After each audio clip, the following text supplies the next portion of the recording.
Hello viewer, welcome back to my YouTube channel. आज हम लोग वर्क डन के पार्ट 2 के बारे में जानेंगे। पार्ट 1 में हमने देखा था कि वर्क डन का फार्मूला कैसे होता है, वर्क डन होता कैसे है इस चीज़ को। लेकिन ये था कि हमारा वो फार्मूला थोड़ा अधूरा था।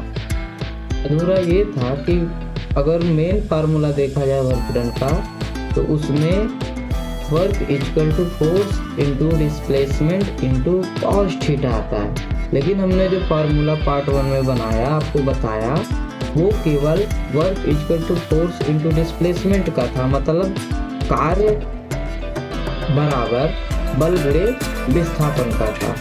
लेकिन कॉस थीटा लगाना सबसे ज़्यादा ज़रूरी है, क्योंकि हर जगह, हर एक वक्त, हर एक काम में कुछ ना कुछ एंगल तो जरूर बनता है, और जहाँ एंगल बनता है वहाँ थीटा आता है, और जहाँ थीटा आता है वहाँ हमारे सिक्स डिजिट्स आते हैं। इसमें हमारा साइन, कॉस, टेन, कॉट, सेक, कॉसेक, ये 6 मिला करके जो है, जो हमारे 6 डिजिट्स हैं, इन्हीं सबको मिला करके हम लोग अपने एंगल को फाइंड करते हैं, ढूंढते हैं एंगल की वैल्यू। चलिए आगे बढ़ते जाएंगे, समझते जाएंगे, सीखते जाएंगे। सबसे पहली बात ये है कि कॉस आया कहाँ से, इसको जानने के लिए आपको सबसे पहले कॉस के कुछ फार्मूलों के बारे में भी जानना पड़ेगा। जैसे देखिए, यहाँ होता है पंडित बद्री प्रसाद हर बोले, एक राइट ट्रायंगल का ये जो है फार्मूला है। छोटा सा ट्रिक है जहाँ से हम लोग याद कर सकते हैं, सीख सकते हैं। या फिर साइन में क्या आता है, परपेंडिकुलर अपॉन हाइपोटेनियस आता है। कॉस में क्या आता है, बेस अपॉन हाइपोटेनियस आता है। टेन में क्या आता है, परपेंडिकुलर अपॉन बेस आता है। तो इसे थोड़ा याद करने में थोड़ा लंबी पड़ता है, तो इसलिए एक शॉर्टकट बनाए, कई लोग बनाए हैं। तो उसमें पंडित बद्री प्रसाद हर बोले, पंडित बद्री प्रसाद हर बोले का एक छोटा सा ट्रिक बना, जहाँ से ये याद हो जाता है। परपेंडिकुलर अपॉन हाइपोटेनियस जो आएगा वो साइन का होगा, बेस अपॉन हाइपोटेनियस जो होगा वो कॉस का होगा, परपेंडिकुलर अपॉन बेस का जो होगा वो टेन का होगा। तो ये चित्र के को देख करके सीखते हैं, समझते हैं। ये है हमारा राइट ट्रायंगल, इसको बोलते हैं हाइपोटेनियस। हाइपोटेनियस मतलब कर्ण, हिंदी में बोलेंगे कर्ण। और इसको बोलते हैं बेस, बेस हिंदी में बोलेंगे आधार। इसको बोलेंगे परपेंडिकुलर, परपेंडिकुलर मतलब लंब, हिंदी में बोलते हैं लाल बटे कक्का, LAL/KKA। तो लंब बटे कर्ण, आधार बटे कर्ण, और लंब बटे आधार, ये हिंदी में पढ़ते हैं इसको। और इंग्लिश में perpendicular upon hypotenuse, base upon hypotenuse and perpendicular upon base. ये रहा हमारे साइन का फॉर्मूला। साइन मतलब देखिए, परपेंडिकुलर अपॉन हाइपोटेनियस के बीच के एंगल को हम लोग साइन से प्रदर्शित करते, डिनोट करते साइन से, ठीक। इसके बीच का, इन दोनों के बीच का जो एंगल बनता है वो साइन थीटा बनता है, ठीक। अब आता है हमारा cos theta upon base upon hypotenuse. अब बेस और हाइपोटेनियस के बीच का जो एंगल बनता है वो हमारा क्या बनता है, कॉस थीटा का बनता है। और उसी प्रकार से परपेंडिकुलर अपॉन बेस के बीच का एंगल, जो ये एंगल आपका बनता है, वो एंगल आपका होता है टेन थीटा का। समझ में आया? जो साइन का एंगल बनता है वो परपेंडिकुलर और हाइपोटेनियस के बीच, मतलब यहाँ बनता है। कॉस का यहाँ बनता है हाइपोटेनियस और बेस के बीच में, और टेन का हमारे परपेंडिकुलर और बेस के बीच में बनता है एंगल। आगे बढ़ते हैं, सीखने वाले हैं कि कॉस आखिर आया कहाँ से। उसको सीखने के लिए हम लोगों को एक राइट ट्रायंगल की ज़रूरत थी, जिसको हमने सीख लिया। और ज़रूरत तो फिलहाल इसका है नहीं, लेकिन समझाने में थोड़ा सा अच्छा है। इसको बोलते हैं पैरेललोग्राम। पैरेललोग्राम मतलब समांतर चतुर्भुज। इसको हिंदी में बोलते हैं समकोण त्रिभुज, और इसको बोलते हैं अंग्रेजी में बोलते हैं राइट ट्रायंगल। और ये है हमारा समांतर चतुर्भुज, इंग्लिश में बोलते हैं पैरेललोग्राम। तो पैरेललोग्राम का जो हमारा सामने का साइड, आमने सामने का, जैसे ये और ये साइड हमेशा बराबर रहता है, और ये वाला साइड बराबर रहता है। हिंदी में बोले तो आमने सामने की भुजाएं जो होती हैं वो बराबर होती हैं। ठीक, ये जानना सबसे ज़्यादा जरूरी है। अब हम लोग आगे बढ़ते हैं। आगे हम लोग सीखेंगे where does cos come from in the formula of work. कार्य के सूत्र में कॉस कहाँ से आया? कार्य के सूत्र में कॉस कहाँ से आया? देखिए, यहाँ एक व्यक्ति फोर्स लगा रहा है, बल लगा, ठीक, बल लगा रहा है, बल नीचे से किसी वस्तु को ऊपर ये खेल रहा है, पुश कर रहा है कि ये ऊपर चला जाए। लेकिन हमारा जो डिस्प्लेसमेंट है वो इसी के साथ ऐसे नहीं चलेगा। वो डिस्प्लेसमेंट हमारा यहाँ से नीचे होकर के जाएगा। ठीक, यहाँ पे ऐसे इस तरह से डिस्प्लेसमेंट इधर से ही होता जाएगा, भले ही हमारा वस्तु जो है ऊपर होकर के जाए, डिस्प्लेसमेंट हमारा यही है। ठीक, सबसे पहले आप लोगों को इसको सीखने के लिए एक बात पे और ध्यान देना होगा, वेक्टर, सदिश राशि। आखिर ये वेक्टर क्या है? सदिश राशि। वेक्टर एक लेसन ही पूरा का पूरा एक लेसन है आपके क्लास 11th के फिजिक्स का, जहाँ पे आप लोग वेक्टर और उसके कंपोनेंट मतलब सदिश और उनके घटक के बारे में सीखेंगे, समझेंगे। वहाँ पे बहुत अच्छे से आप लोगों को समझाया जाएगा घटक वेक्टर क्या होते हैं, उनके टाइप्स कितने होते हैं, प्रकार कितने होते हैं। ठीक, अभी नॉर्मली हम यहाँ समझेंगे, ज़्यादा डीप में नहीं जाएंगे, आप लोग कंफ्यूज हो जाओगे। नॉर्मली समझेंगे। देखिए, ये है हमारा वाई एक्सिस और ये है हमारा एक्स एक्सिस, दोनों के दोनों पॉजिटिव में ही लिया हमने। ये हमारा वाई एक्सिस है, एक ग्राफ के जरिए हम लोग समझेंगे, इसको ग्राफ बोलेंगे। ये हमारा वाई एक्सिस है और ये है हमारा एक्स एक्सिस। अब इन्हीं के बीच में हमारा ये फोर्स गया है, तो कुछ फोर्स वाई से होकर के गया है, कुछ फोर्स हमारा एक्स से होकर के गया है। मान लो यहाँ से हमने यहाँ तक काम किया, वर्क किया अपना, तो जब भी हम इस पे परपेंडिकुलर एक लंब डालेंगे तो हमारे वाई एक्सिस पे भी आएगा और एक्स एक्सिस पे भी आएगा। तो कोई वैल्यू तो इसका फाइंड है नहीं, इसका वैल्यू इतना ही होगा। तो इसीलिए हम लोग f को x एक्सिस पे fx मानेंगे और y एक्सिस पे fy मानेंगे। और जो हमारा fx है वो हमारे डिस्प्लेसमेंट, इस डिस्प्लेसमेंट के साथ ये वर्क करता है। ठीक, हमारा जो वर्क का फार्मूला है E force into displacement is called work. Force into displacement is called work. तो कुछ फोर्स हमारा यहाँ भी लग रहा है, तो इसलिए हम इसको क्या मानेंगे? F X. तो F into X F into D को मिलाएंगे तो हमारा क्या हमारे सामने आएगा? वर्क। अब उसी को निकालेंगे कि कॉस थीटा, यहीं से हम लोग देखेंगे कि आखिर कॉस आया कहाँ से। ठीक, कॉस हमारा ये जो यहाँ दिखाई दे रहा है बगल में, ये आया कहाँ से? बाकी ये एफ वाई एफ एक्स आप 11th में भी सीख पाओगे, क्योंकि काफ़ी हार्ड टॉपिक है, जो है क्लास 8 या 9 के बच्चे या 10th के बच्चों सीख तो सकते हैं, लेकिन काफ़ी दिक्कत आएगी। तो इसको तो फिलहाल छोड़ ही दो अभी। ठीक, बस आप इतना समझो कि सामने का ग्राफ है और इधर भी ग्राफ है, और इन ग्राफ के बीच में हमने फोर्स को लिया, तो कुछ हिस्सा जो है एफ वाई पे जाएगा, जो हमने यहाँ परपेंडिकुलर गिराया, लंब गिराया, तो उसका जो कुछ हिस्सा है वो एफ वाई बनेगा और कुछ हिस्सा हमारा एफ एक्स पर। ठीक है, आगे बढ़ेंगे।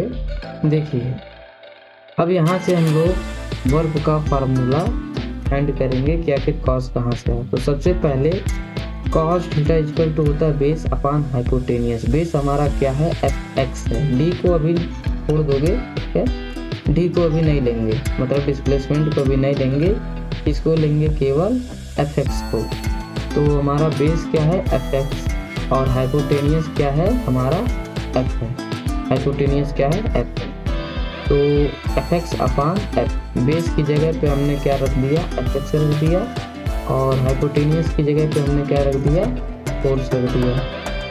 अब आगे देखेंगे, कॉस थीटा इक्वल टू हो जाएगा आपका एफ एक्स अपान एफ, मतलब जो हमारे एक्स एक्सिस का फोर्स अपान के बटे मतलब फोर्स, मेन फोर्स। ठीक, अब इसको हम लोग इधर ट्रांसफर कर देंगे, मतलब नीचे से यहाँ हम लोग इसको भेज देंगे। आप लोग मैथ में सीखे होंगे जो ट्रांसफर करने का तरीका। तो जब हम लोग ट्रांसफर करेंगे तो एफ एक्स इक्वल टू हम लोगों को मिल जाएगा, एक्स इक्वल टू मिल जाएगा force into cos theta.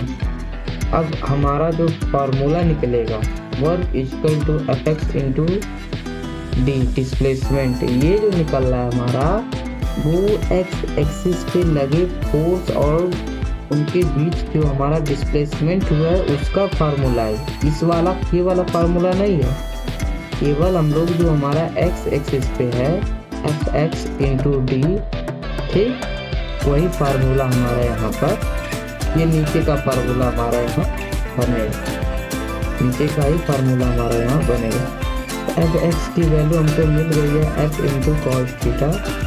Simply हम एफ एक्स की जगह पे इसको पुट कर देंगे, रख देंगे, और पुट करने के बाद हमको जो मिल जाता है हमारा work equal to force into cos theta into displacement. अब ये मत कहना कि जो यहाँ कॉस थीटा यहाँ है, अब आप जो है बीच में किए, तो भाई बीच में प्लस हो या फिर मल्टीप्लाई का निशान हो तो आप किसी भी नंबर को या फिर किसी भी वेरिएबल को आप इधर उधर कर सकते हो, उससे कोई प्रभाव नहीं पड़ेगा। ठीक, ये हमारा जो है एंगल टेबल है, यहाँ पे आप लोग साइन, कॉस, टैन, कोसेक, सेक, कॉट के बारे में देखेंगे। इस तरह का टेबल आप लोगों को क्लास 10th में याद करना पड़ेगा। ट्रिग्नोमेट्री करके एक लेसन आपके मैथ में है, काफ़ी ज़्यादा जरूरी ये है आप लोगों के लिए। अभी फिलहाल अभी से ही थोड़ा थोड़ा देखेंगे तो हो जाएगा। वैसे इसको निकालने का तरीका काफ़ी आसान है, किसी दिन किसी वीडियो में बता दूंगा कि किस तरह से इसको निकाला जाता है। आगे बढ़ेंगे। Here are some important things to keep in mind value of the angle। यहाँ कुछ महत्वपूर्ण बातें ध्यान रखनी चाहिए कोण के मान को लेकर के। जैसे देखिए, if the force and displacement are in the same direction, the angle will be 0 degree। जब बल और विस्थापन, मतलब जब हमारा फोर्स और डिस्प्लेसमेंट एक ही दिशा में हो, मतलब अगर उत्तर दिशा की ओर हम लोग फोर्स लगा रहे हैं तो नॉर्थ डायरेक्शन में ही हमारा डिस्प्लेसमेंट भी हो। ठीक, अगर हम ईस्ट डायरेक्शन में फोर्स लगा रहे हैं तो ईस्ट डायरेक्शन में ही हमारा फोर्स हो। ठीक, वही कह रहा हूँ। तो जब एक दूसरे के समांतर रहेंगे, जैसे देखिए अभी ये वाला यहाँ से हमारा फोर्स जा रहा है और यहाँ से हमारा डिस्प्लेसमेंट हो रहा है। अब इसके और इसके बीच कहाँ एंगल बन रहा है? कहीं एंगल बन रहा है? नहीं। तो सिंपली हम मान लेंगे कि 0 डिग्री। 0 का वैल्यू भी वैसे कुछ नहीं होता अगर किसी के आगे लगाओ पीछे का, तो कोई बात का बात है। तो कॉस 0 डिग्री की वैल्यू हमारा होता है 1। हम लोग यहाँ देखेंगे, देखिए कॉस 0 डिग्री की वैल्यू क्या होती है? 1 होती है। और यहाँ कॉस 0 डिग्री का वैल्यू 1। और अब हम लोग फार्मूले पे इसको पुट, तो कॉस थीटा की जगह पे हमने क्या रखा? 1। तो जब हम 1 वैल्यू रखेंगे तो यहाँ पे हमको हमारा पॉजिटिव वर्क मिलेगा, मतलब काम करता हुआ मिलेगा। अब फोर्स का वैल्यू कुछ भी आ सकता है। ठीक, मान लो 10 न्यूटन अगर फोर्स है और फिर इसके बाद 20 मीटर आपका जो है डिस्प्लेसमेंट है, तो 10 × 20 इक्वल टू हो जाएगा 200 जूल। आपका हो जाएगा 200 जूल। अब 1 में मल्टीप्लाई करोगे तो इतना ही आएगा, नॉर्मली आप जानते हो। तो यहाँ ये हम लोग समझ सकते हैं कि अगर फोर्स और डिस्प्लेसमेंट के बीच का कोण, बीच का जो एंगल है वो 0 डिग्री है, तो हमारा जो वर्क है ना वो ऑलवेज पॉजिटिव ही होगा। ठीक, हमारा जो वर्क है वो पॉजिटिव होगा और हम इस फार्मूले पे भी अपना वर्क निकाल सकते हैं। अगला हमारा है, if force and displacement are perpendicular to each other the angle will be 90 degree. यदि बल और विस्थापन परस्पर लंबवत तो कोण 90 डिग्री होगा। जब बल और विस्थापन एक दूसरे के बीच 90 डिग्री का कोण बनाते हैं, ठीक, 90 डिग्री का एंगल, जब फोर्स और डिस्प्लेसमेंट एक दूसरे के बीच 90 डिग्री का एंगल बनाते हैं तो उस समय हमारा फोर्स क्या होगा। आइए देखते हैं। cos 90 डिग्री का जो वैल्यू होता है वो 0 होता है। हम अपनी टेबल में देखेंगे cos 90 डिग्री का वैल्यू क्या है, हमारा 0। तो यहाँ पे हमने cos की जगह पे क्या रख दिया, 0, और वर्क हमारा क्या हो गया, 0।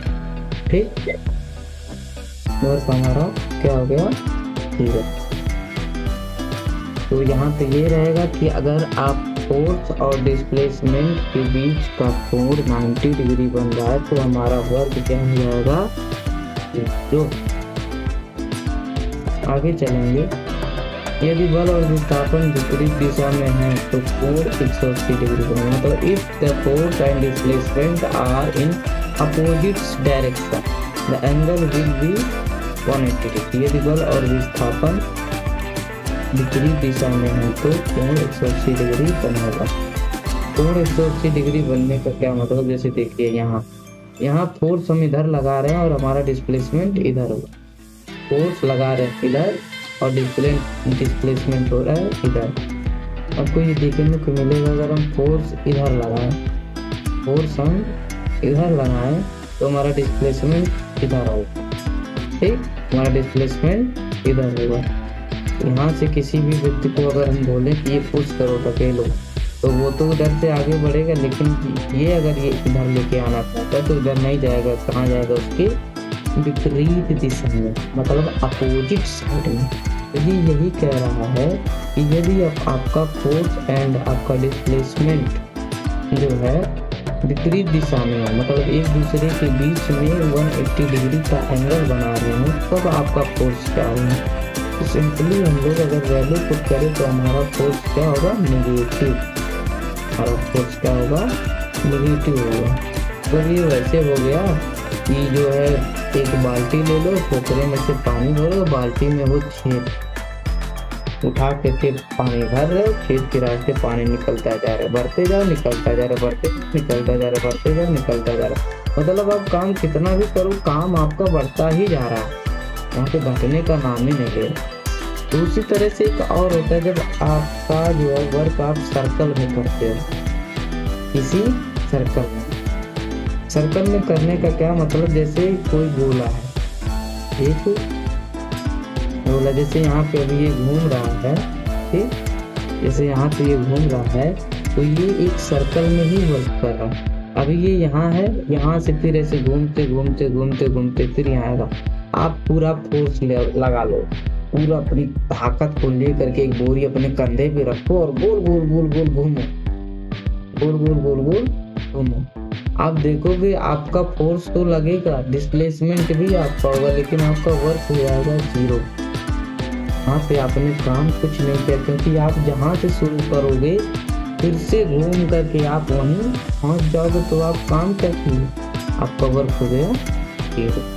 तो कुछ ये स्थितियाँ बनती हैं हमारे फोर्स में, जिनमें से मैंने आपको 3 बताया, 3 तरीका की। वीडियो अगर आपको अच्छा लगा हो तो हमारे वीडियो को लाइक करिए, शेयर करिए, सब्सक्राइब करिए 11th के 9th के बच्चों को, ताकि वो वर्क डन के बारे में अच्छे से समझ सके, सीख सके कि आखिर रियलिटी में वर्क डन है क्या।